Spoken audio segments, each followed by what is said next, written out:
Assalamualaikum warahmatullahi wabarakatuh. Perkenalkan, nama saya Marhayati dengan NIM 040202200037, kelas C2, Prodi Pengembangan Masyarakat Islam, Fakultas Dakwah dan Komunikasi UIN Sunan Ampel, Surabaya. Di sini saya akan menjelaskan mengenai dinamika elit politik lokal mengenai isu penguasaan sumber daya ekonomi dalam usulan pemekaran daerah. Pemanfaatan ekonomi merupakan isu penting dalam upaya melakukan pemekaran daerah karena aspek tersebut merupakan indikator suatu wilayah dapat meningkatkan kesejahteraan atau tidak di masa yang akan datang. Daerah yang dimekarkan harus memiliki PAD yang besar agar ketika terjadi pemekaran pemerintahan baru tidak mengalami permasalahan dalam bidang keuangan.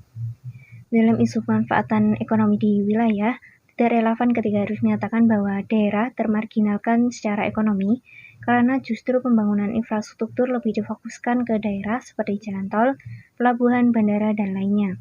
Dalam konteks tersebut, pemerintah daerah setempat seharusnya lebih dapat mengoptimalkan potensi tersebut untuk menyejahterakan masyarakat dan tidak harus dengan melakukan pemekaran provinsi dalam waktu yang singkat. Pada dasarnya, elit politik lokal mengoptasi reformasi kelembagaan baru untuk keuntungan mereka sendiri di tingkat lokal. Dalam konteks tersebut, pemanfaatan sumber ekonomi menjadi aspek paling strategis yang diambil oleh elit politik lokal. Koalisi yang dibentuk elit politik lokal pada dasarnya memiliki tujuan untuk memanfaatkan potensi ekonomi secara mandiri.